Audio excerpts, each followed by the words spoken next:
Саламатсыздар ма, құрметті ұстаздар мен студенттер. Менің аты жөнім Достан Дулат Мағзұмұлы. Мен нөмір 21 Жылой аудандық Құлсары қаласы жалпы орта білім беретін мектепті бітіріп, Атырау облыстық Каспий өңірінің көп салалы жоғары колледжі, соның ішінде дене шынықтыру және спорт бөліміне оқуға түстім.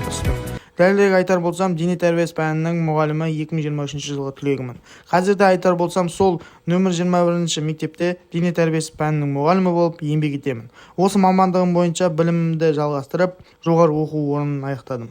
Осы мамандықты таңдаған, және де осы Каспий өңірінің көп салалы жоғары колледжіне түскен 2026 жылғы жас талапкерлерге сәттілік тілеймін.